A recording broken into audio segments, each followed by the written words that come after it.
Vamos a hablar de la desigualdad y para eso tenemos a dos personas, como decía Antonio, muy relevantes, con dos visiones muy interesantes sobre este asunto. Julio Carabaña, muy buenas tardes. Y bienvenido a la Fundación Juan Marc. Es catedrático de Sociología en la Universidad Complutense de Madrid, amplió estudios en las universidades de Berlín y de Colonia, es un sociólogo experto en educación, en el tema también que nos ocupa hoy, y ha escrito artículos especializados, libros académicos, pues análisis para el gran público, y el más reciente titulado Ricos y Pobres, editado en 2016. Y también nos acompaña Pau Mari Closet. ¿Qué tal, Pau? Muy buenas tardes y bienvenido también a la Fundación. Profesor de Sociología en la Universidad de Zaragoza, doctor por la Autónoma de Madrid, amplió estudios en la Universidad de Chicago y es también miembro de esta casa en ese sentido porque estuvo en el Centro de Estudios Avanzados en Ciencias Sociales del Instituto Juan Marc. Ha participado en varios grupos de investigación sobre inclusión social y políticas públicas, es autor de varias obras y artículos y ha participado recientemente en la obra colectiva Los estados del bienestar en la encrucijada. Bueno, pues en una sesión como esta, quizá hoy más que nunca es más pertinente intentar definir qué es la desigualdad y la segunda pregunta, porque esta pregunta es doble, ¿cómo está este país en esta materia? ¿Somos hoy más desiguales que antes de la crisis, ahora mismo, en 2017? Julio. Muchas gracias por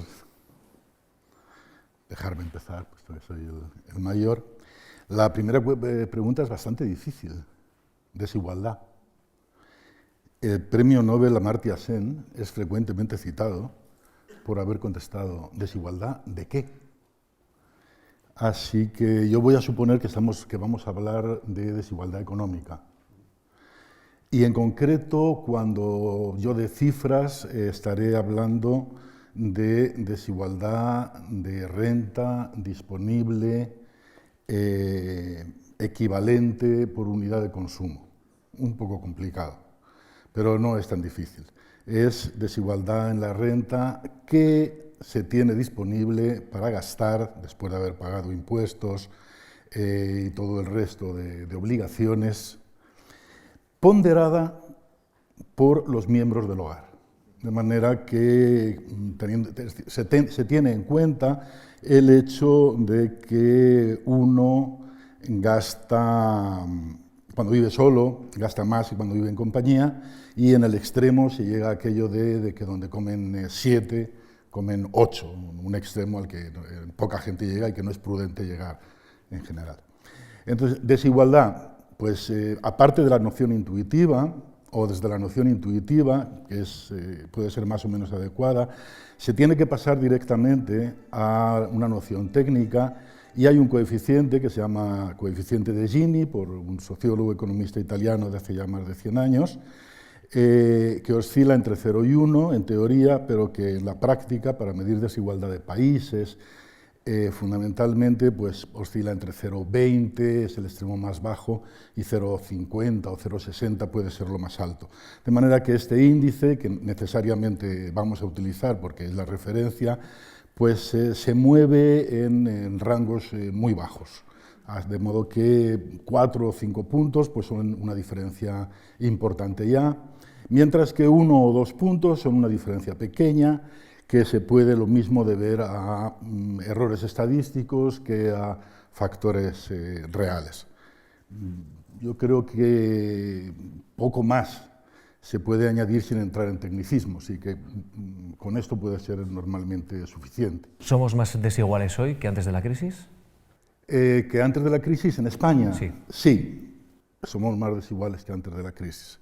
Técnicamente, el coeficiente de Gini ha pasado de 0,32 o 0,324 a 0,345, es decir, ha crecido 2 puntos, en realidad 2 centésimas. Así que en ese sentido somos más desiguales. ¿Esto es mucho o poco, es significativo o no? Depende de la perspectiva. Si adoptamos una perspectiva temporal, por ejemplo, si adoptamos como perspectiva el ciclo económico, es una perspectiva muy prudente. El capitalismo, según Marx, se mueve en ciclos, auge y crisis. Según Marx también el capitalismo, o las crisis iban a acabar con el capitalismo, no ha sido así. Pero también es verdad que el capitalismo no acaba con las crisis, cosa que dijeron que iba a ocurrir algunos economistas que presumían de poder ya manejar y moderar los ciclos de tal modo que los altibajos se notaran poco. Hemos visto justo en el año 2007-2008 que no. Ha habido una crisis muy profunda y la perspectiva más sensata, a mi entender, aunque a los jóvenes les puede resultar muy larga, a los mayores ya no, es el ciclo económico. El ciclo económico último podemos decir que empezó en el año 93 y ha durado hasta 2013, es decir, unos 20 años. Pues bien, en esos 20 años la desigualdad era igual al principio que al final. Es decir, durante un periodo la desigualdad descendió un par de puntos del índice de Gini y durante la crisis la desigualdad ha subido esos mismos 2 puntos del índice de Gini. De manera que en cuestión de desigualdad estamos peor que al principio de la crisis, pero igual que al principio del ciclo económico. Eso en España. En Europa estamos igual, la desigualdad ha estado en torno a 0, el índice Gini en torno a 0,30, 0,31 sin variaciones, desde entonces, durante todo el ciclo, y en Estados Unidos y algunos otros países sí que aumentó. Aumentó también, por ejemplo, durante la crisis en Estados Unidos aproximadamente lo mismo que en España, 2 puntos. Lo único es que en Estados Unidos pues, ha subido de 0,38 a 0,40, porque en Estados Unidos la desigualdad es más grande. ¿Por qué? Bueno, una de las razones es que es un país más grande. Los países más iguales son, lógicamente, los países más pequeños, Eslovenia, Dinamarca, etcétera, etcétera. El primer país grande con desigualdad baja es Alemania, que tiene una desigualdad de 0,30, luego Francia 0,31, luego vienen Italia y España, y luego viene Inglaterra con 0,45 aproximadamente, y Estados Unidos con 0,40. Los 6 o 7 países más grandes que nos rodean están en ese rango. Pues gracias, Julio, por aproximar a este fenómeno. Vamos a conocer la opinión de Pau Mariclose. Básicamente la caracterización la ha hecho Julio muy acertadamente. Digamos, la definición pues es convencional, conocida, tiene que ver con la distribución de recursos y el índice de Gini es una forma de medir esa distribución de recursos, básicamente que nos sugiere en cuánto se aparta la distribución de recursos de una distribución que fuera uniforme, en la que todo el mundo tuviera los mismos recursos, ¿no? Y en ese sentido, la medida es muy interesante. Yo simplemente introduciría algunos pliegues en esta definición, y es que, digamos que muchas veces interesa ir un poco más allá y ver dentro de la distribución. Es decir, en la distribución hay personas con más recursos, con menos recursos, personas en posiciones intermedias. ¿Qué pasa dentro de esa distribución? Es decir, ¿qué ha pasado durante la crisis? ¿Qué pasa desde los años 80, digamos, en esa distribución a lo largo, digamos, de todo este eje de personas con menos y más recursos, ¿no? Y en ese sentido introduciría algunos complementos a lo que ha dicho Julio. El índice de Gini en Europa básicamente se ha mantenido durante la crisis, ha aumentado ligeramente, pero digamos, probablemente no es un cambio muy significativo. Lo que sí que se ha producido es un aumento del índice de Gini relativamente, bueno, significativo desde los años 80, sobre todo en algunos países que acostumbraban a ser muy igualitarios, sobre todo los países del norte de Europa, ¿no? Entonces, digamos, la tendencia general apunta ligeramente al alza y a que los países que eran menos desiguales ahora, bueno, siguen siendo poco desiguales, pero lo son un poco más, ¿no? Respecto a lo que ha pasado en la crisis, en efecto, el índice de Gini ha aumentado, no ha aumentado demasiado, pero un elemento a tener en cuenta es que este es el índice de Gini de recursos disponibles, es decir, los recursos de los que disponen los hogares para hacer sus gastos o para ahorrar, ¿vale? Pero más allá de esto, hay un Gini de la distribución que genera el mercado, a través de salarios, a través de rentas de capital, a través de remuneraciones a los autónomos, ¿no? Posteriormente vienen los impuestos y vienen las transferencias públicas. Y gracias a los impuestos y las transferencias públicas se corrige en alguna medida la desigualdad que generó el mercado. Transferencias como pensiones. Como pensiones, como subsidios de desempleo, ¿no? como prestaciones por maternidad, etcétera, etcétera. Rentas mínimas, las que queráis, ¿no? Bueno, lo interesante es que lo que sí que apunta digamos, la evolución de la desigualdad es a un aumento notable de la desigualdad de mercado. Es decir, la desigualdad que generan salarios, que generan rentas de capital. Esa desigualdad sí que desde los años 80 más o menos aumenta 6 puntos de Gini, ¿vale? Entonces tenemos más desigualdad de mercado que nos exige mayor esfuerzo fiscal y de transferencias públicas. Bueno, eso se está consiguiendo, es decir, los estados de bienestar han seguido incrementando su gasto para corregir esa desigualdad, pero cada vez es más difícil, ¿vale? Un segundo elemento, y cada vez tensiona más las costuras del estado de bienestar, en el sentido de que el estado de bienestar tiene que hacer un mayor esfuerzo para corregirlo, tiene unas políticas que muchas veces siguen inercias y muchas veces no consiguen ser muy redistributivas, y alterarlas, cambiarlas, ajustarlas a nuevas realidades es difícil. Y otro elemento que quiero mencionar respecto a la crisis, que de nuevo complementa cosas que ha dicho Julio, es que aunque el aumento de la desigualdad, bueno, no es tan grande como se presuponía en un principio, porque en los primeros años de crisis se produjo, digamos, un aumento drástico. O sea, realmente entre 2008 y 2011 se produjo un aumento muy notable que después pues, se ha ido matizando un poco, ¿vale? Lo que sí que se ha producido es una redistribución de los recursos dentro de distintos tramos y de distintos grupos. Es decir, se han empobrecido los más pobres, eso es algo absolutamente evidente, es decir, se ha producido una caída muy considerable de los recursos de los más desfavorecidos, de lo que nosotros llamamos las primeras decilas de ingresos, sobre todo la primera decila de ingresos, que es el 10% más pobre. El 10% más pobre ha visto caer sus ingresos en básicamente un 25%, y después se ha producido una redistribución a la que hay que prestar mucha atención en el ciclo vital. Es decir, salimos de la crisis con niños y jóvenes más pobres y con mayores, digamos, en mejor situación económica. Las clases medias básicamente se mantienen, pero hay una transferencia de grupos de edad. Los jóvenes y las familias con niños se han ido hacia abajo, y las personas mayores se han ido hacia arriba, en ese eje que mencionaba antes de distribución de recursos.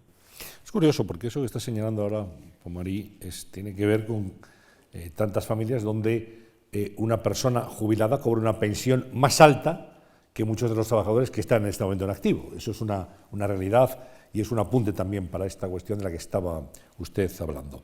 Pero visto esto en una sociedad como la que estamos, una sociedad globalizada, ¿podemos decir que la globalización es un catalizador de la desigualdad, Julio? ¿Cómo actúa? Hay quien lo ha dicho, y nada menos que la OCDE y los más prestigiosos economistas, así que yo no lo voy a negar, pero sí que lo voy a limitar en el tiempo. Lo que la OCDE, Pau ha hecho ya mención a ello, estableció en un libro de 2008, era que la desigualdad había aumentado desde los 80, y sobre todo en los 80. También aumentó en la mayor parte de los países industrializados en los 90, aunque menos.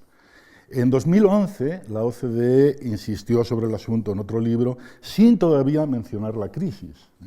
La crisis la mencionó por primera vez la OCDE aproximadamente en el 2013, y fue entonces cuando nos enteramos, porque el informe de la OCDE lo leyeron periodistas y los periodistas lo difundieron, nos enteramos de que la desigualdad estaba aumentando con la crisis. Entonces, no voy a poner en duda que la globalización aumentó la desigualdad en muchos países durante los 80 y los 90, aunque probablemente no en el conjunto de Europa, y ese punto es muy importante. Se podría culpar a la globalización de aumentar la desigualdad en Estados Unidos. Se puede decir que la globalización aumentó la desigualdad en muchos países de la OCDE. Se puede decir que aumentó la desigualdad en algunos países de Europa. Pero es difícil decir que la aumentó en Europa como conjunto, en la Europa de los 15, que es lo que es una unidad económica, o en la Europa del euro, que es una unidad económica, y que es la unidad económica comparable con Estados Unidos, en la que se supone que la globalización tendría que tener efecto. O sea que desde mi punto de vista hay como empate. La globalización produce mayor desigualdad en los 80 y en los 90 y a principios de los 2000 también, antes de la crisis probablemente, aunque ya menos, en Estados Unidos y en muchos países, pero no en Europa. Y luego viene la crisis, que es otra cosa distinta completamente. Ahí no podemos decir que sea ni deje de ser la globalización, porque se trata de un fenómeno local, universal, pero con matices locales bien claros y bien establecidos. En Europa hay algunos países donde la desigualdad aumenta, otros donde no, como por término medio no. En Grecia no aumenta, la crisis ha sido más fuerte que en ningún sitio en Grecia. Pues en Grecia la desigualdad no aumentó con la crisis. En España ya hemos dicho que sí aumentó. ¿Y por qué la desigualdad aumenta la crisis? Pues depende de la pobreza. Lo que sí hace la crisis es aumentar la pobreza. Aumenta la pobreza de todo el mundo. Es decir, todo el mundo ve disminuidos sus ingresos. ¿En qué proporción? Bueno, pues si la proporción es simétrica, es igual para todos, entonces la desigualdad no cambia. Y eso es lo que parece que ha pasado en Grecia. Si los pobres salen un poco peor parados que los ricos, que es lo que apuntaba antes Pau, pues entonces la desigualdad aumenta. También puede ocurrir, y ha ocurrido en algunas partes, que los ricos salgan peor parados que los pobres de la crisis, y entonces la desigualdad disminuye. Por ejemplo, en el Reino Unido ha ocurrido eso, la desigualdad disminuyó un punto y algo. Era alta y disminuyó. Así que una cosa es la globalización, que puede explicar la desigualdad durante, repito, los años 80 y 90, y luego, para otro periodo, lo que vale es la crisis, y la crisis no tiene relación directa con la desigualdad. El efecto de la crisis importante no es la desigualdad. El efecto importante de la crisis es que nos hace a todos más pobres, a los ricos, a los medianos y a los más pobres de todos. Pomorí. Bien, a ver, sobre esto hay diversos ángulos, ¿no? Un primer ángulo es saber qué ha pasado a nivel global, en el mundo. Es decir, ¿ha aumentado o ha disminuido la desigualdad? Bueno, pues depende.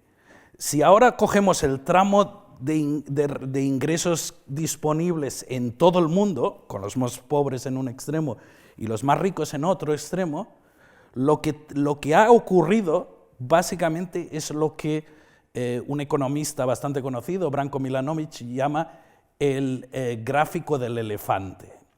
Es decir, en el gráfico del elefante, los países menos desarrollados, sobre todo los intermedios, han visto aumentar notablemente sus ingresos y en ese sentido, digamos, se han acercado a los países más desarrollados, ¿no?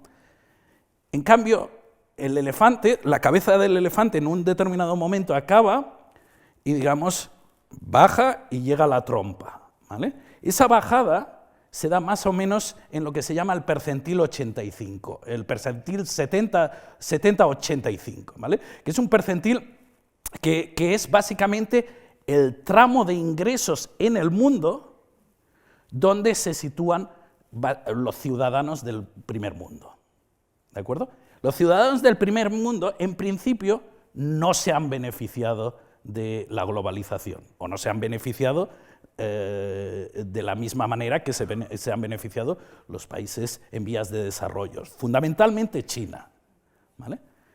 Después sube una trompa, y esa trompa es fundamentalmente la del 1% más rico, en el mundo, atención, no es el 1% en España, es el 1% más rico en el mundo. El 1% más rico en el mundo está formado fundamentalmente por los más ricos en Estados Unidos, en Gran Bretaña, en Alemania, y hay algunos españoles, ¿vale? Pero el 50% de este 1% más rico son personas muy ricas en Estados Unidos, ¿de acuerdo? La globalización en ese sentido en el mundo ha beneficiado claramente a este grupo, digamos, de grandes ganadores de la globalización, que es, en Estados Unidos viene a ser un 5, un 10% de la población norteamericana, y en otros países pues es un 1%, es un 0,5%, en España es un sector muy pequeño, hay un sector muy pequeño de personas muy ricas que les ha venido bien la globalización hasta que llegó la crisis, ¿vale? Con la crisis han perdido bastante, ¿vale? Otra cosa es la globalización, digamos, a nivel de cada país. ¿Qué nos dicen fundamentalmente los datos? Los datos dicen que la apertura comercial no ha tenido grandes efectos, es decir, no ha cambiado la desigualdad dentro de los países. La apertura financiera sí que ha creado un poco más de desigualdad. Es decir, la apertura financiera ha provocado que los países más expuestos a la globalización hayan perdido en igualdad. No mucho, pero han perdido en igualdad. La globalización también tiene efectos indirectos. Es decir, en estos países más desarrollados, la globalización muchas veces, digamos, ha propiciado cambios tecnológicos, ¿vale? Cambios tecnológicos que han llevado a la automatización, a la sofisticación de los procesos productivos, y en esos procesos han ganado determinados sectores, los sectores de mayor nivel educativo, de mayores especialización. Es decir, la globalización ha ayudado a que hubiera un premio a la educación, es decir, los sectores más educados, sobre todo los muy educados, los que tienen másteres y doctorados en carreras técnicas, han salido bien parados, ¿vale? Digamos, ha tenido también efectos muy localizados en términos de generar perdedores de la globalización, pero no me atrevería a decir que, digamos, que estos se expresan claramente en las estadísticas. Es decir, ha habido ciudades manufactureras que han salido perdiendo con la globalización, pues porque la producción se ha trasladado a otros lugares. Eso no significa que en términos agregados dentro del país se haya producido grandes pérdidas, porque muchas veces se ha generado tejido en otro lugar. Es decir, la globalización ha tenido algunos efectos negativos, pero no necesariamente en términos de agregados el efecto es negativo. De hecho, los países más igualitarios, que son los países escandinavos, son tradicionalmente países muy abiertos al comercio internacional, muy abiertos a la inversión extranjera. Es decir, son países muy expuestos a la globalización. Y muchas veces la respuesta a esta exposición, en función del tejido institucional que tiene cada país, propicia políticas que generan más igualdad, en lugar de, digamos, como respuesta a las amenazas de la globalización, digamos, en determinados contextos se genera más igualdad. ¿Vais a permitir que volvamos a nuestro país? Sí, querías decir una... Quiero hacer tres pequeñas matizaciones. Sí. Una, volviendo a España, desde el mundo entero, la globalización en España disminuyó la desigualdad, al contrario que en los países en general. Esto es importante, ¿de acuerdo? Porque no actúa la globalización igual en todas partes. Ese es el primer punto. ¿Alguna razón para ello? La discuten los economistas, y voy a ello. Segundo, cuando uno va a encontrar los mecanismos o las vías a través de las cuales la globalización influye en los países y en cada país en concreto, tiene un camino muy largo que recorrer, que es normalmente empieza por los salarios por hora, que estudian los economistas del trabajo, o de donde se pasa a los salarios semanales, que no es lo mismo, y se estudia la desigualdad de cada cosa, como antes apuntaba Pau. Después de los salarios semanales vienen los salarios anuales, que dependen del paro, dependen de cuánto tiempo trabajes al año. Después de los salarios anuales vienen los ingresos del trabajo en general, del grupo doméstico, que depende de cuánta gente del grupo doméstico trabaje. Pero si consideramos la población potencialmente activa, este es el punto probablemente más importante, siempre hay que contar la gente que no trabaja y que gana cero. Ese es un factor importantísimo porque durante este tiempo, que hablábamos, 80, 90, etcétera, la población que trabaja y cuyos ingresos han pasado de cero a algo, ha aumentado mucho. Eso quiere decir que la igualdad entre las personas, de mercado entre las personas, normalmente ha aumentado en todos los países.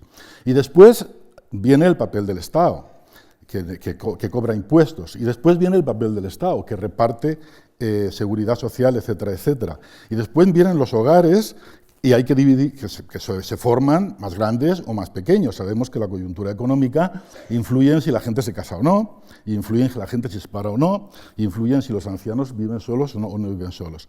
Y por último ya tenemos la renta disponible equivalente per cápita, de la que en principio íbamos a hablar, que muy mediada, tiene que ver con, con el impacto de la globalización, que es sobre los salarios y sobre el trabajo. O sea que no se puede, este es el punto que yo quiero subrayar, no se puede concluir casi nada o casi nunca desde el mercado de trabajo y los salarios a la renta disponible en los hogares o de las personas. Hay tantas mediaciones y dependen de tantas cosas, es decir, que son como colchones que se neutralizan el impacto de los mercados. Esa era la segunda puntualización. Y hay una tercera que es importante también, que es a propósito de la curva del elefante, y es que cuando hablamos del 10% más pobre, ese 10% más pobre no está identificado. Quiere decirse, no es el 10% más pobre de hace 10 años o de hace 20 años o del año pasado, es el 10% más pobre de cada momento. Por tanto, cuando decimos, y hay que tener cuidado con eso, el 10% más pobre se ha hecho más pobre, hay que tener muy en cuenta que las personas pueden ser otras. A nivel de país, todavía, pero a nivel mundial puede haber enorme diferencia. De ahí que Pau haya sido muy prudente y no diciendo que los perdedores de la globalización son los que están en el 85, en el nivel 85 de 1 a 100 del mundo, y que son justamente las clases medias de los países ricos, imprudencia que comete su fuente, Milanovic, porque es que no sabemos si son los mismos o no de hace 10, 15 o 20 años. Hablaba Julio del papel del Estado, y a esto vamos. Ese papel del Estado está en revisión en el Congreso de los Diputados. Hay diferentes partidos que para una situación que hemos diagnosticado tienen diferentes recetas. Yo les voy a leer algunas y quiero que me planteen exactamente cómo ven ustedes la respuesta del Estado, si tiene que hacer más en un sentido o en otro, o si tiene que hacer en otros sentidos. Hay un partido que plantea que el mejor motor para que no haya desigualdad o para reducir la desigualdad es la creación de empleo. Y en eso se está centrando. Hay otro partido que plantea el ingreso mínimo vital. Y hay otro partido que plantea la renta básica universal. Y hay otros que dicen hay que ayudar a colectivos vulnerables y concretos y especialmente a los jóvenes. Y ampliarlo a los emprendedores. Hay otros que plantean la ampliación del bono social. En fin, me imagino que todo es compatible y hay cosas que no son compatibles. Yo quiero saber ¿qué tiene que hacer el Estado del siglo XXI ahora con esta España post-crisis, ¿no? que es compleja, pero que ya estamos adivinando que tiene unos elementos que por lo menos dos personas que saben mucho se ponen de acuerdo sobre ese diagnóstico? ¿Qué opinan? Voy a empezar yo otra vez, Pau. Como quieras. Gracias. Sí, porque es mejor que yo diga lo que voy a decir antes de nada, y es que no creo que el Estado deba, ni nosotros, en principio, preocuparse mucho de la desigualdad. La desigualdad es un aspecto verdaderamente menor, que apenas ha variado, que además es imperceptible para casi todo el mundo, a no ser que vengan los estadísticos, la OCDE, y nos la cuente. Yo creo que lo importante es la pobreza. El efecto sobre la desigualdad, si además reduciendo la pobreza se reduce la desigualdad, pues miel sobre hojuelas. Pero el punto importante es reducir la pobreza.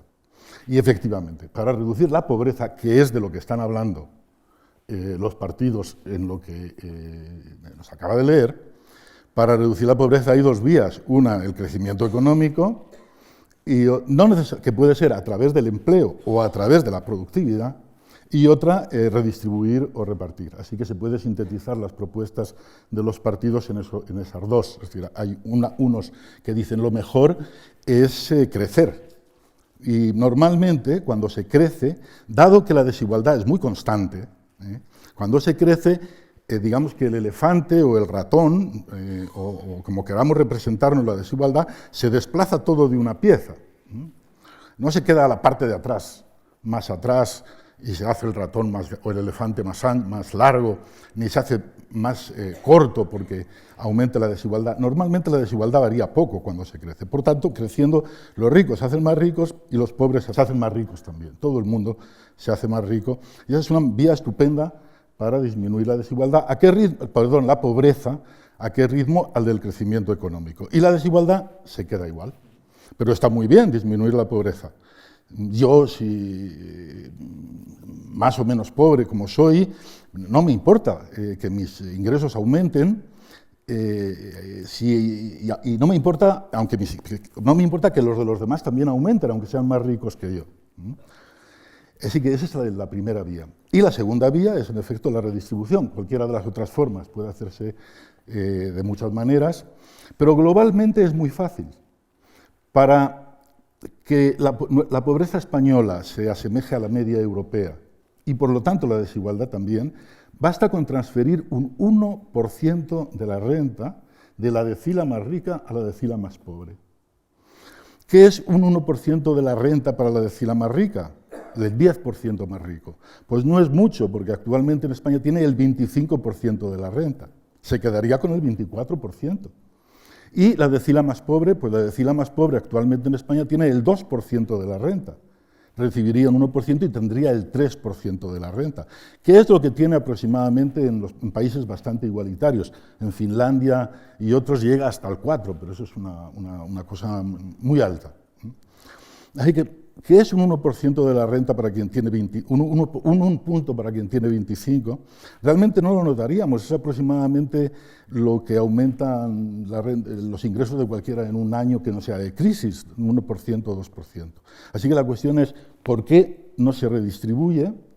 Si en principio es fácil, y la prueba de que es fácil es que un 1, un 2 y un 3% de la renta se las ha llevado durante estos últimos años el IRPF sin que casi ninguno nos hayamos enterado. Solo los especialistas fiscales se han enterado de que la recaudación por IRPF ha aumentado 2 puntos o 3 puntos de la renta durante los años de la crisis, en parte con el PSOE y en parte con el PP.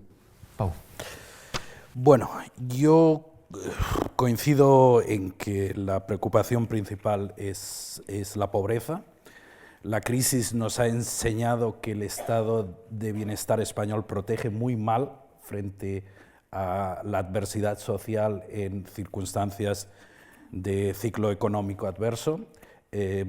Se ha puesto de relieve pues eso, que ha habido un empobrecimiento muy importante de los más pobres y en ese sentido todas las medidas que contemplen atención a esos colectivos son necesarias entre otras cosas porque tenemos lagunas importantes en este tipo de políticas, lagunas respecto a otros países, en términos, por ejemplo, de políticas de desempleo, reducimos muy poco la desigualdad, a pesar de que gastamos bastante en políticas de desempleo, fundamentalmente porque tenemos mucho desempleo, pero reducimos muy poco la desigualdad. La cobertura es muy baja, es decir, la mayoría de los desempleados, fundamentalmente de los desempleados más jóvenes, no tienen cobertura porque se quedan fuera de la prestación enseguida, porque no han cotizado lo suficiente o porque no han adquirido ese derecho durante los meses en que han trabajado, ¿no?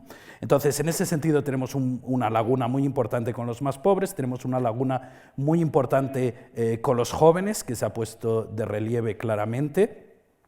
Tenemos una laguna enorme con los niños. El incremento de la pobreza infantil es una tendencia preocupante que no se da solo en España, se da en todo el mundo desarrollado y en ese sentido España tiene mucho que hacer, tiene mucho recorrido que hacer porque tiene políticas de atención a las familias y a la infancia muy raquíticas, gasta muy poco y gasta bastante mal. Las transferencias monetarias a familias con niños son muy bajas. Eso tiene consecuencias en términos de pobreza, tiene consecuencias en términos de natalidad también, y es una prioridad.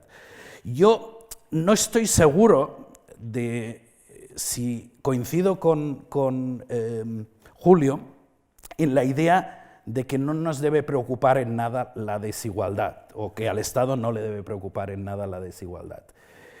Básicamente porque entiendo que la desigualdad tiene efectos que van más allá de lo económico, de lo estrictamente económico. Es decir, concentraciones excesivas de riqueza, por ejemplo, tienen consecuencias políticas, por ejemplo. Es decir, dan a grupos determinados una capacidad de, si quieres, chantaje, de presión, de condicionamiento de la vida política, y que muchas veces, digamos, se evidencia en casos como Estados Unidos, donde, digamos, formas extremadas de desigualdad han provocado la proliferación de determinados lobbies que defienden los intereses de estos grupos muy enriquecidos. Estos intereses muchas veces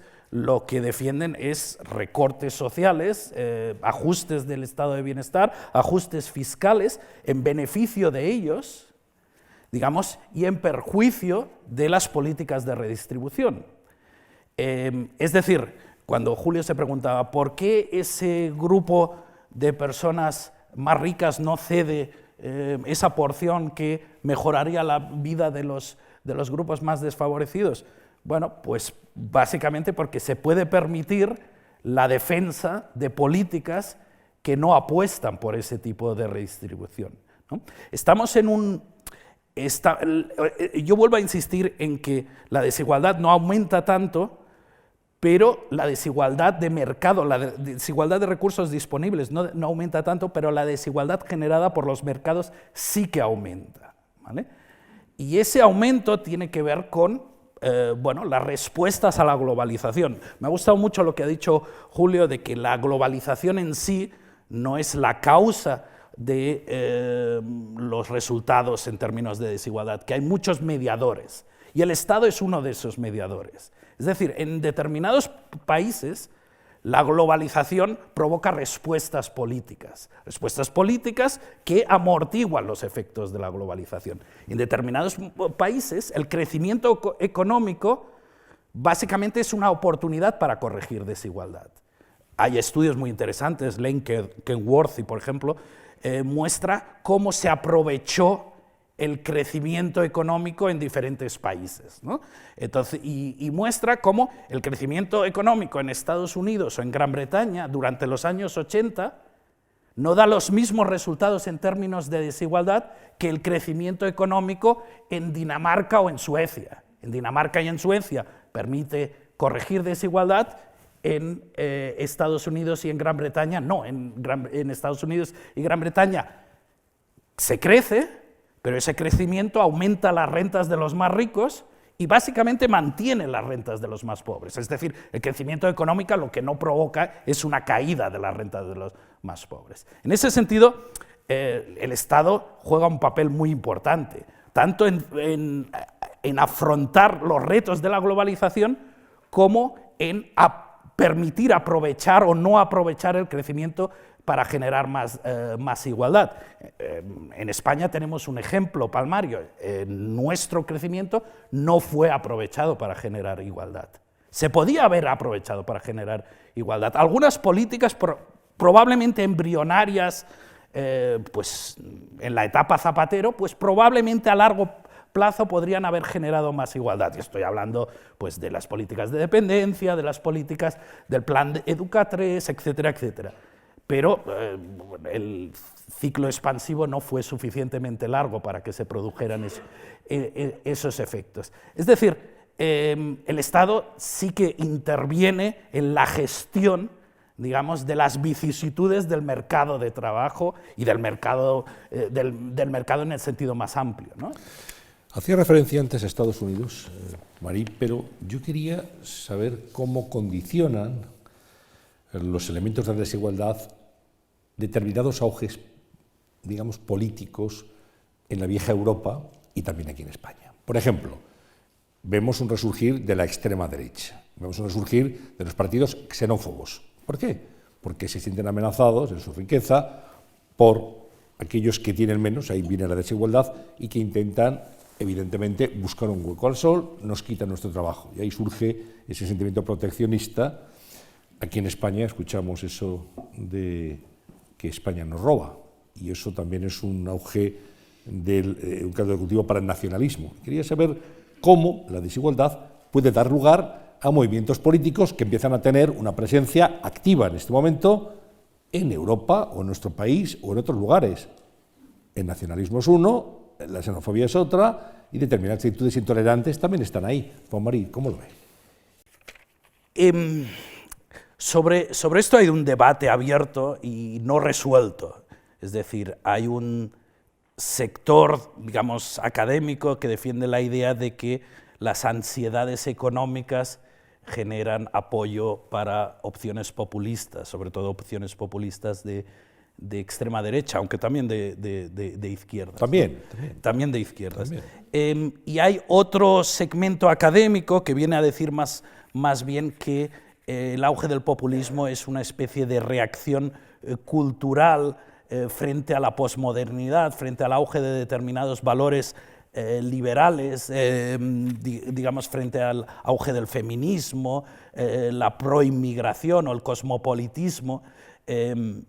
Y mi impresión es que el debate básicamente se está decantando hacia este segundo grupo. Es decir, la evidencia apunta más bien a que hay una especie de reacción cultural frente a lo que se percibe como una amenaza en determinados segmentos que, digamos, generarían determinados aspectos de la globalización, porque hemos hablado solo de la globalización económica, pero la inmigración es una parte de la globalización, digamos, la circulación de determinados valores cosmopolitas es una parte de la globalización, y en ese sentido hay segmentos que se sienten amenazados por estos valores, digamos, tienen una atracción mayor por valores tradicionales, autoritarios. Muchas veces nos encontramos que el auge de la extrema derecha se da en áreas rurales, no sé, ejemplo Austria o incluso Francia. Marine Le Pen últimamente está cosechando muchos votos fuera de las áreas más cosmopolitas, o Trump mismo, o el Brexit claramente fuera de Londres, ¿no? En ese sentido, parece que deberíamos poner sobre todo un énfasis en esos planteamientos más que en planteamientos estrictamente económicos. Eso no quiere decir que la inseguridad económica no juegue un papel. Aparentemente, por lo que dice la evidencia, no juega un papel directo en el sentido de que no son los grupos más desfavorecidos o los más vulnerables económicamente los que apoyan a las opciones populistas. ¿Vale? No son los más pobres en Estados Unidos, no son los más pobres en Francia, no son los más pobres en Austria, ni siquiera son los más pobres en España, ¿vale? No son los más pobres. Pero, por ejemplo, en Estados Unidos son personas muchas veces de clase media o clase trabajadora que tienen miedo. Tienen miedo porque ven deteriorar sus entornos. Ven que personas como ellas están perdiendo protagonismo económico y protagonismo social. Es decir, hay una correlación muy fuerte entre el voto a Trump, por ejemplo, y la situación de determinadas comunidades en términos de indicadores de salud, indicadores socioeconómicos de la comunidad, con independencia de que el individuo no esté específicamente mal. Es decir, no son los pobres los que votan a Trump. En España se da un fenómeno muy interesante. En España el voto a Podemos, por ejemplo, es un voto de personas con nivel educativo muy alto, normalmente procedentes de las clases medias, ¿vale? Pero que se sienten inseguros económicamente. Es decir, en términos estadísticos se diría que hay una interacción entre el nivel educativo y la sensación de inseguridad. En ese sentido, digamos, nos encontramos de nuevo un elemento a tener en cuenta más allá de lo que pasa con los pobres. Es decir, los sentimientos de privación relativa, de frustración en términos de carreras que apuntaban en una dirección y no se han confirmado, porque la crisis, por ejemplo, las ha truncado, ¿no? De resentimiento respecto a unas élites que se perciben como distantes, tanto social como económicamente, alimenta muchas veces el apoyo al populismo, digamos, más allá de lo que es estrictamente la vulnerabilidad económica. Julio. Añado, y hasta corrijo, quizás, de paso en algún punto. El primero, que realmente no es de paso, es una visión bastante más optimista acerca del papel del Estado español en el último ciclo económico, otra vez empezando hacia los 90, y en conjunto de la economía y de la sociedad española.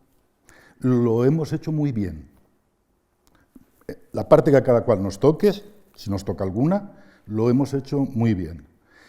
Crecimiento de la renta media de España per cápita, renta media per cápita de España, en términos reales, entre 1993, principio del ciclo, y 2016, hasta anteayer, un poco después, cuando ya empieza la recuperación, 38%. Por término medio somos 38% más ricos. La desigualdad, repito, es igual que en el año 93. Somos 38% más ricos con la misma desigualdad. Misma magnitud para Alemania, 38%. Si la renta per cápita de los alemanes creció el 38%, igual que la de los españoles. ¿Por qué vía? La de los alemanes creció de modo más continuo. No hubo una burbuja, luego una caída y luego una recuperación, sino que creció sin burbuja y sin caída. Aquí en España se subió al 150%, se subió a un 50% de aumento, se bajó al 25% o algo así, y en ese instante estábamos al nivel de Francia. Y hemos vuelto a subir ahora hasta el lugar alemán, dejando a Francia debajo, con aproximadamente el 30% o el 28% de crecimiento. Eso quiere decir que en términos, repito, de crecimiento medio lo hemos hecho igual que Alemania, pasando por subidas y bajadas, de las que cada cual puede opinar que son malas o que son buenas. Hay gente que dice que me quiten lo bailado, la burbuja no estuvo mal, aunque volviera a bajar, y hay gente que dice con las ilusiones que yo me había hecho, me las han destrozado, mejor no haber sido nunca tan rico, que ahora tengo que ser pobre. Dejémoslo, repito, a la apreciación subjetiva de cada cual. Lo cierto es que el crecimiento de la renta media española ha sido en el último ciclo económico lo mismo que la alemana. Y eso gracias a dos cosas. Primera, el Estado ha redistribuido eficazmente. Perdón, la desigualdad no ha aumentado, como he dicho, gracias a que el Estado ha redistribuido menos eficazmente que en Alemania, lleva razón Pau, pero eso gracias a que nuestra desigualdad de mercado es pequeña. Por lo tanto, el Estado redistribuye menos porque el punto de partida, digamos, es más fácil. Pero hay una diferencia fundamental a nuestro favor en la comparación con Alemania, que son 4 millones de inmigrantes. Esos 4 millones de inmigrantes están mucho mejor, supongo que casi todos ellos, de lo que estaban en sus países de origen.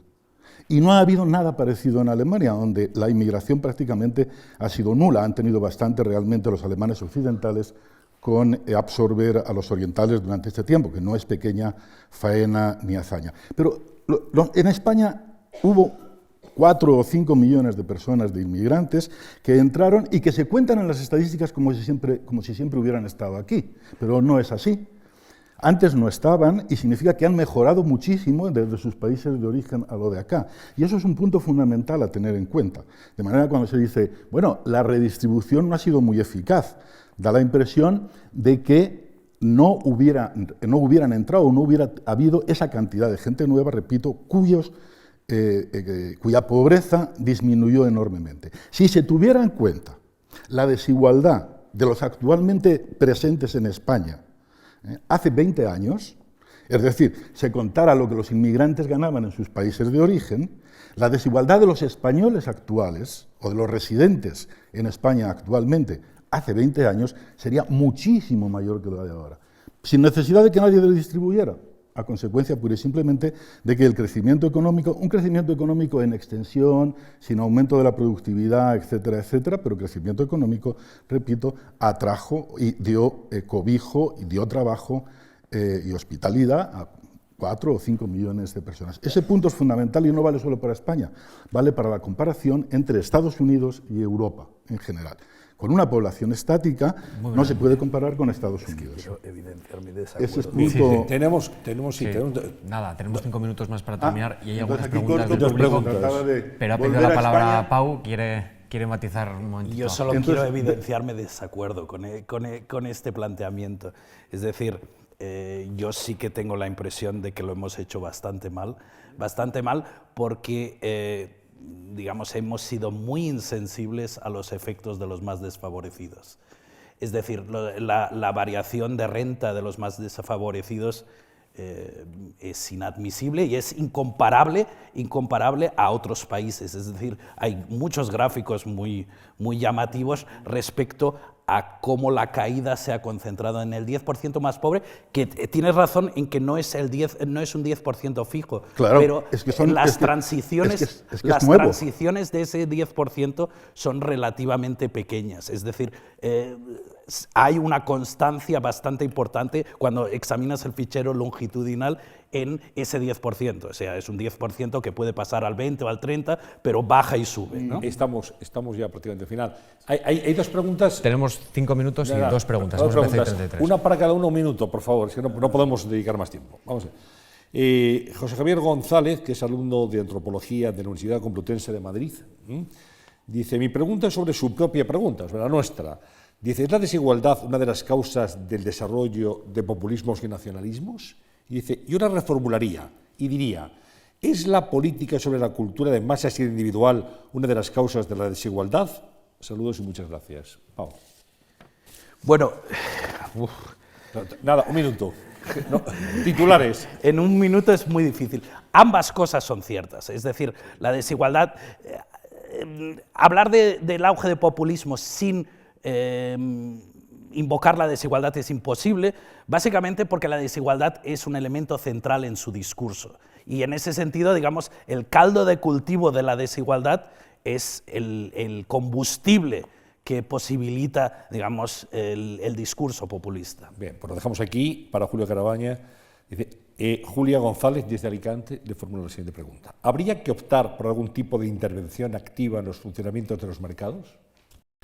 Ya hemos optado, intervenimos continuamente en el funcionamiento de los mercados y lo que discutimos es si mucho o poco. Por ejemplo, mucho, poco y cómo.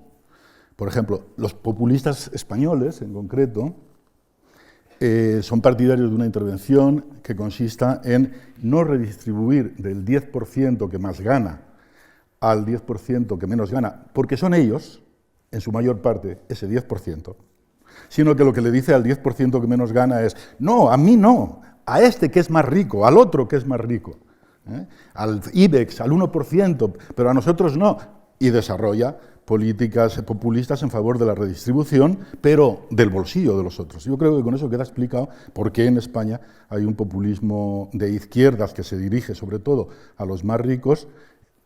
Bueno, no, queda explicado ese populismo, mientras que en otros países hay otro populismo que se refiere a los inmigrantes. Dice, el otro, el que te quita el dinero, son los inmigrantes. O, en otros lugares, es el de al lado, el vecino. Esa es la diferencia. Esa es la diferencia.